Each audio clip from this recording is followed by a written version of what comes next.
You're listening to Ecto Portal, a journey into the unknown with Anthony Anderson and Verna Wilson. I hope that you are seated comfortably, with the light turned down and the curtains drawn.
Once again to another journey into the unexplored, unexplained Ecto Portal. I'm Anthony Anderson, your host, and I'm here with my co-host, Verna Wilson. I don't really sound like that. She does too. Anyway, this week's story is actually an alien abductee story. We've done these before. Several different people in different circumstances, and we interviewed a counselor who talks to abductees. Yep. Yeah. Yep. This particular one is about an Italian man who's been abducted several times throughout his life. And in 1981, he actually took photos from aliens from the planet Clarion. So we'll talk about his story and those photos in this week's show. But first, why don't we do the paranormal news? Let's go for it. Let's do it.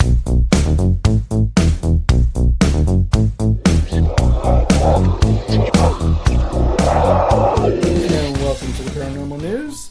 What have you got, Verna? Well, I have an article about witch bottles. Ooh, which bottles are that? Yeah, well, we're going to find that bottles. out. Yeah, witch bottles washing up on the beaches of Texas, and not just one, but a lot of them. And if you're wondering what a witch bottle is, it's a bottle that's filled with an assortment of plants, hairs, and other items, and it's sealed. So it's been washing up on a Texas beach, and so they asked. So I found this article on KXAN.com, and they said that the Hart Research Institute for Gulf of Mexico Studies at Texas A&M University, Corpus Christi, said it recently recovered one such bottle on the Gulf shores, and they said they find them every once in a while, and they're wondering, if you're wondering what's a witch bottle, why wash up on the Texas beach? They say it goes back centuries, and it's been associated with the supernatural and magic. And they said that don't let the name fool you. They weren't just used by witches; they were used as a way to stop a witch with a negative spell. So they were viewed as kind of a medical treatment or healing. Or healing rather than just superstition. And Dr. Annie Thwaite, a research project coordinator at the University of Cambridge, explained in a 2020 edition of the academic journal Magic, Ritual, and Witchcraft that the remedy goes back all the way to the 17th century and it has a very complex history. According to her, she said the bottles would be filled with urine or hair of the person who was believed to have been cursed. And additionally, items could be added to the bottle for effect, including nails and pins. And next, people would boil or bury the item inside or under their homes. And the bottles would be sometimes put in chimneys or hearths. And since it was believed that witches infiltrated homes in that way. And it was believed to cause the witch who cast the spell so much pain that she would either relent or undo it, or else sometimes die, effectively breaking the curse. So she said that she explains the term witch bottle, and the concept came to be seen as witchcraft itself when the practice was not always strictly witchcraft. So she said that we should not only recognize the bottles as a facet of ritual and magic and witchcraft, but also as a facet of healing, and not as a preventative measure, but as a cure for a case of bewitchment. So also in the civil era, witch bottle was found underground during an archaeological. Why am I not talking right today? I don't know. Okay, dig in. This was in York County, Virginia. Oh, yeah, and and this is the William and Mary Center for Archaeological Research, and they told they told them that that the researchers were able to verify the items dating back to the 1840s, which by the raised lettering on the bottle. Of course, different bottle for the time, and it corresponded with what one cola company had released at the time. So interesting that they knew what era because of the marking on the bottle. Yeah. So so here on the Texas coast, at the Hart Research Institute Director of Community Engagement, Jace Tunnel, he said that he found at least 8 scouring the beaches, and he has several unopened bottles in his backyard. So they don't know why so many we're coming across, but they said that since where are they washing from? Does it say they know where they're coming from, or they don't really know? Well, they said they likely came from the Caribbean or South American that would regions. Make sense. That would make sense. So they said that a lot of witchcraft scares were very common in the past. So that's why they're washing up. They could have came from those regions. What I'm thinking about? If they had a monsoon or some of these floodings and stuff and destroying a lot of these neighborhoods and old houses in the Caribbean. Right. If that's what's washing them across over to Texas. Now, I got to say, though, it's like saying, old woman Gladys on the corner, she gave me the stink eye. I'm going to piss in this here bottle, and I'm going to put a lock of my hair in there with it and put a few thumbtacks in there, and I'm going to put it in my wall. That, you can't tell me that's not superstitious, too. To me, that's just as much witchcraft as someone hexing you. Of course it is. Of course it's funny that they say, oh, it's not. It's healing. Healing, you're putting urine in your wall in a bottle. Ew. Now you see what I'm talking about. That's kind of gross. It's gross, but yeah, of course it is. And would you want to open these bottles, knowing that what could be inside them? No. It'd be interesting to keep one, but not open it. I wouldn't even keep one. You know what? If it's something that was it's a little too ritualistic. Which for me, what I would do is if I found something like that in my house, I would bury it way off my property. Yeah. I wouldn't want it around me. It has too much personal something in there. No, someone went to the trouble of making that because they thought a witch was cursing them. Yeah. So I would want it off my property. Sounds like this dude was saving them. He was. That's just weird. Now you gotta wonder. I wouldn't even want that around me. No, that's what I'm saying. I wonder if he's had any experiences since he's been saving all these witch bottles. Well, they haven't said that yet, but I'm sure. Keep a watch on the mirror. He might show up. If you're listening to this, if you've had some experiences, I'd like to hear it. Actually, that would be another interesting show is to go deeper into witch bottles and find people. I'd like that as a show subject. So maybe you should dig into that and see if we can do another witch bottle show coming up. All right. So my article is about it's alien bodies. Analysis was done of alien bodies allegedly finds 30% of the DNA is from an unknown species. So the mysterious mummified alien bodies that were presented in Mexico's Congress that everyone thinks it's a joke. People think they're fabricated, they're made, they're not real. Well, analysis of the curious remains were determined that 30% of the DNA comes from an unknown species. The intriguing assertion was reportedly put forward by ufologist Jamie Moussan, who made worldwide headlines back in September when he unveiled the specimens to the panel of politicians at a hearing on UFOs. In the most recent meeting with the country's Congress this past week, he reported an update on the study of the bodies, said that had been recovered from a cave in Peru. He said the DNA analysis of the remains found that 30% of the DNA is not from any known species, and he once again pushed back against skeptics of the specimens by insisting they're authentic rather than any kind of fabrication. His belief is the bodies are otherworldly in nature. He boldly declared to the country's Congress, this is the first time extraterrestrial life has been presented in this manner. Now, shading additional light on the perplexing specimens, he indicated that the metallic implants seen within them are comprised of cadmium osmium through their purpose and still a mystery. He understands that the alien bodies as a springboard to call for the Mexican Congress to reveal the truth about the phenomena. The public has the right to know. He said this really unites humanity rather than dividing us. Now, the one thing I found unusual about this is when he said 30% are of unknown origin. Now, I could hear another scientist say 30% comes from many other possible animals. Mm-hmm. So he perceives that as 30% is unknown origin. Mm-hmm. So he wants to make it sound more mystical than it really is. Well, whenever you look at something to do with DNA or something to do like that, yeah, there's always a percentage that's unassigned, because I've seen DNA charts. There's a percentage that's unassigned. Yep. And sometimes it gets updated because they update the DNA as they find out more. Yeah. So they don't know now, but they might later. Maybe. But they were always already saying that, everyone who's looked at them thought, no, these are fabricated. These little mummified aliens are fabricated. That they use different animals to kind of like P.T. Barnum used to do that with the Fiji mermaid. They found out it was just a bunch of different animals that were taxidermied and sewn together. They're thinking it's kind of like that, where he's used different animal carcasses to make these little mummified aliens, and I don't know. How would you prove or disprove, really, I guess?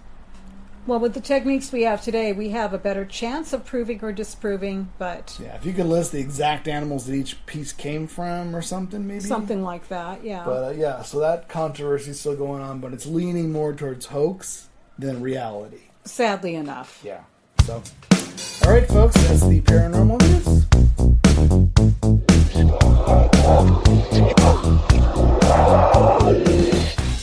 All right, that was the paranormal news.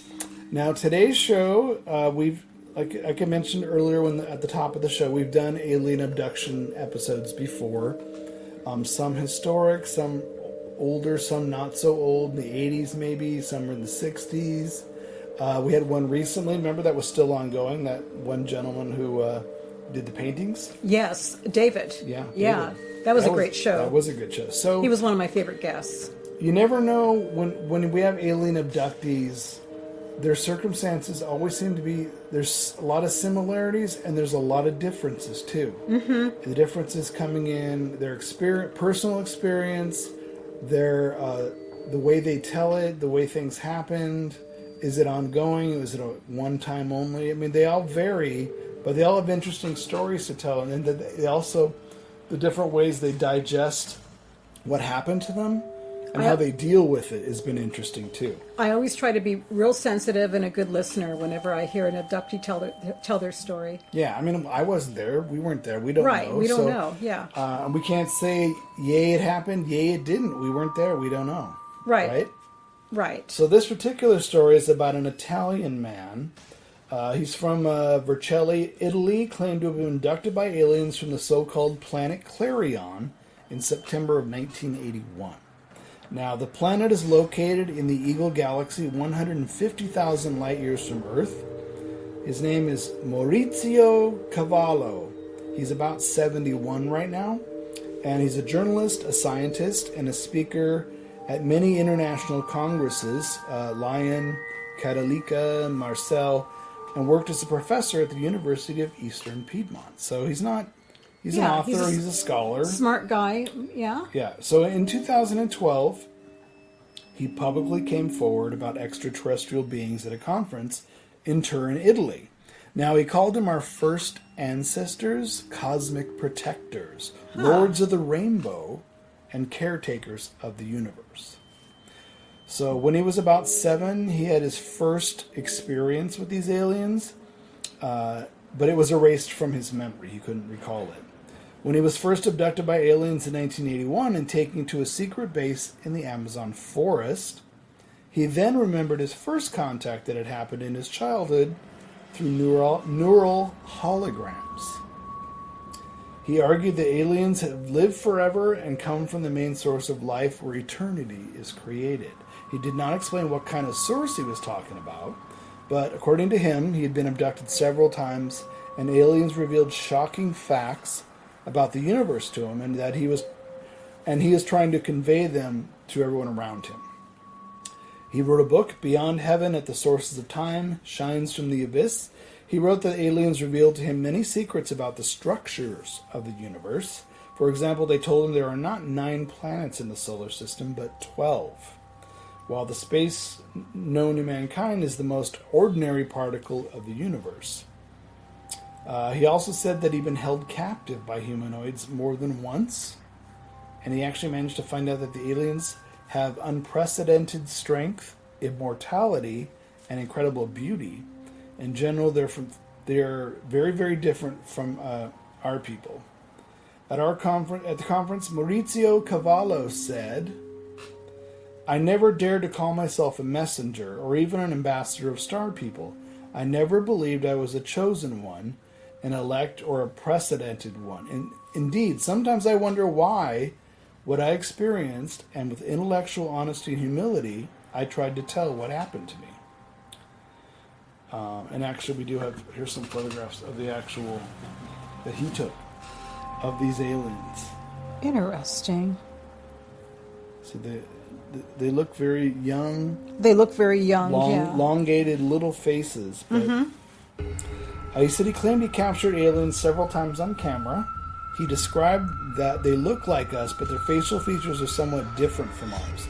It's obvious that such statements cause sharp criticism, and many people actually believe that the photos of the aliens with human faces could be photoshopped or faked.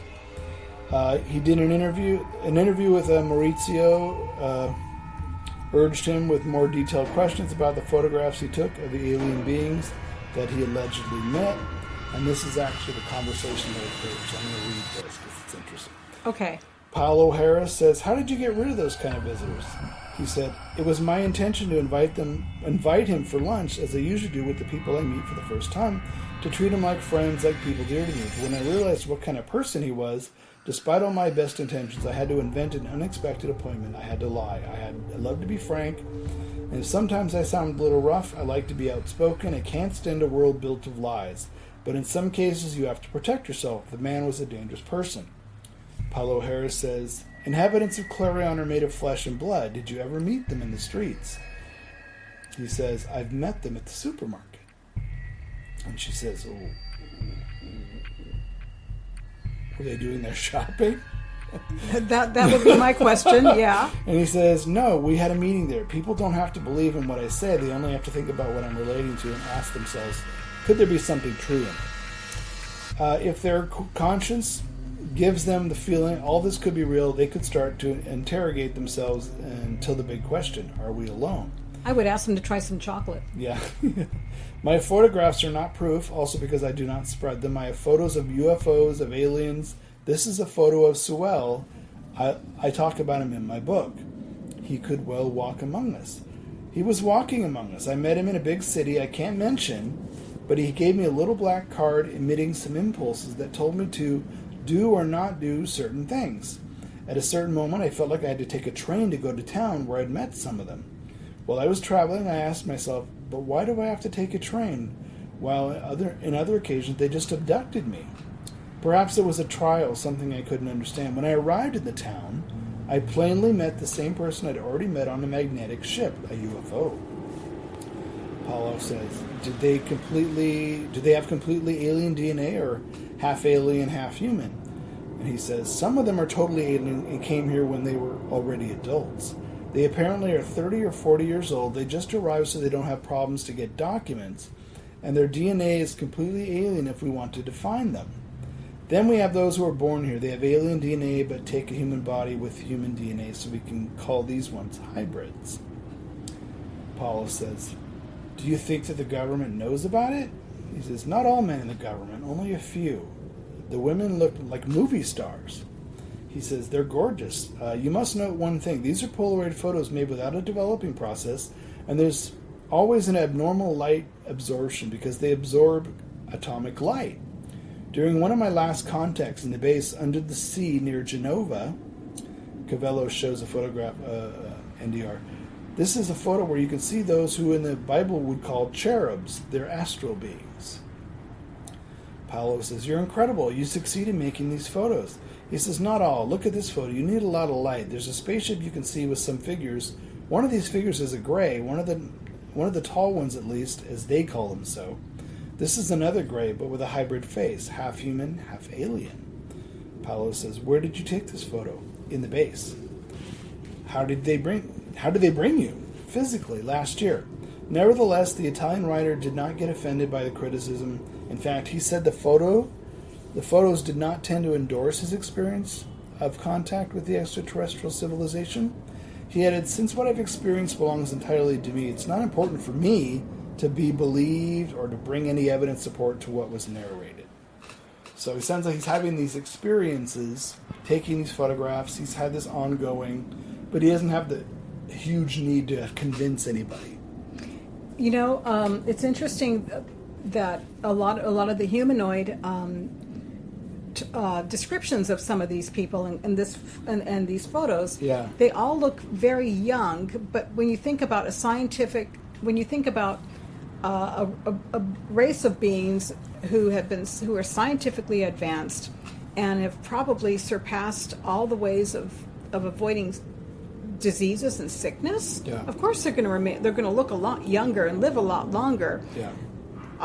It would have been, I mean, this is just me. I don't know. I don't want people to get mad at me who actually have had experiences like that, but it would be a great opportunity to ask how to cure cancer, how to cure diseases that are plaguing humanity, because they've obviously have found ways to do that, well, if they can survive like this. And then to piggyback on that, where he said that they had to use half human DNA when they're born here. Yeah. So if they have to use human DNA, all the better that question is, if we have cancers and illnesses, right, how are you helping your own people who are born here right. as hybrids? Yes. How are they defeating that? Right. And could that help us?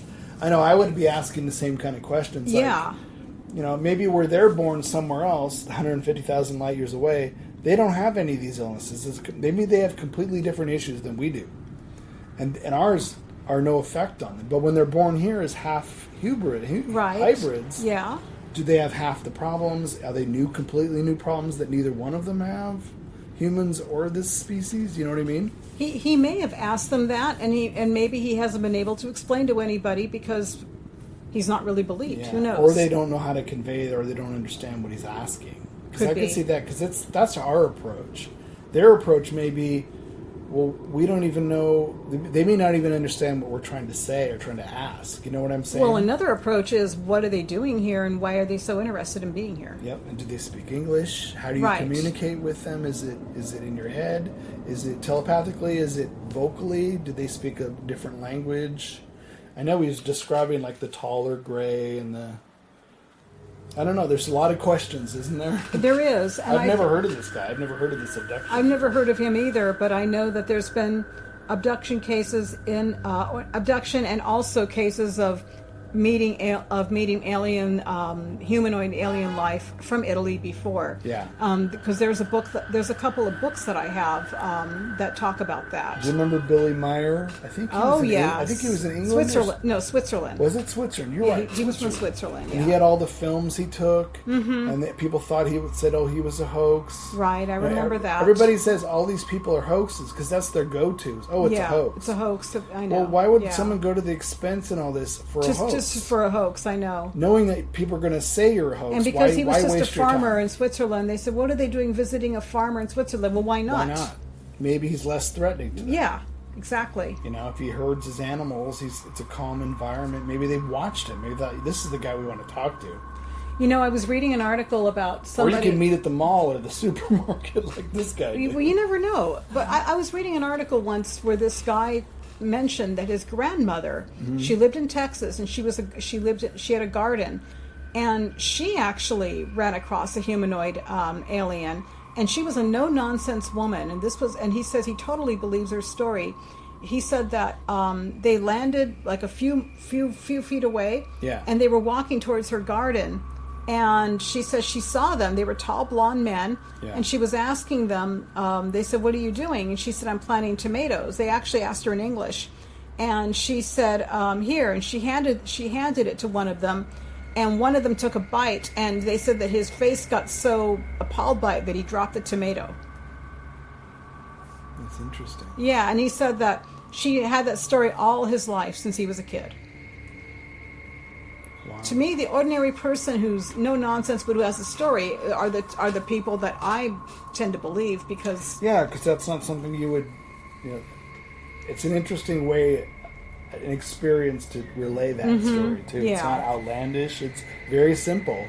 Try this. Ugh. I mean, who would do that to tomatoes? Tomatoes are wonderful. I love tomatoes, but to another alien species, that could be disgusting. It could be disgusting, especially if they have different taste buds and they have different ways of textures and everything. Yeah, they're not used to it. Yeah, that's interesting. So I don't know. Maybe this guy, if they're here, and some people say, oh, the aliens have been living here forever. They blend in. You saw the pictures; they could technically blend in easily. Adamski talked about it in his book that they tried to blend in, and so maybe meeting at the supermarket, meeting him in regular places, isn't such a big thing. It's not like they're flying down and landing in the supermarket. We probably walked past one or two ourselves, and we didn't even know. Yeah, for all I know, I have some friends I think are aliens. Well, but. Yeah, but I mean, it's possible. Anything's possible. But yeah, I just thought it was interesting because I'd never heard of this guy before. And just think, a couple hundred years from now, stories like this, when we're more scientifically advanced, and we find out more, we're going to find out two things: that these stories are not so far off as everybody thinks they are, and we know more, and now we know a little bit more about what these people were talking about, or. We find out something entirely different. So, I think actually our thoughts on these types of situations are way more advanced now than they were even 10 to 15 years ago. Yeah. Yeah. Well, that's why when we do these episodes or these cases, it's good to talk about the possibilities. We don't have all the answers, obviously, right? But possibilities. It's interesting to find out different people's different experience. Like you said, the story you just told versus this guy. Mm-hmm. Sometimes they're ordinary. They're not outlandish. Right. They're totally ordinary. Yeah. Yeah. Which makes me more believable, because if you're someone traveling from some other planet and you want to observe without being obtrusive or be approached, you would blend into an ordinary setting. If you could physically look like everyone else and walk around and observe and maybe do a little interaction like that, that makes more sense to me than this, let's annihilate all the buildings and burn it all down and have a war. No, an intelligent species would want to observe, be amongst it without interfering too much with it. So I think that's the difference. Very much the difference, yeah.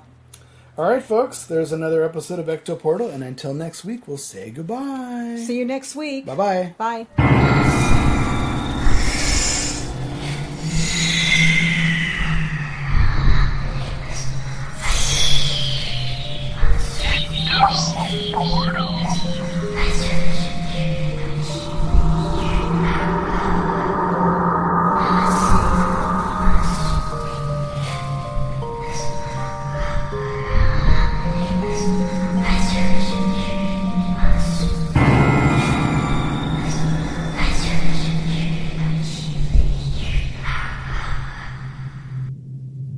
Royalty-free, copyright-free music by Kevin MacLeod and Ross Bugden. Be sure to visit us at www.ectoportal.com. Check out our archives on YouTube and head on over for new episodes to ectoportal.podbean.com.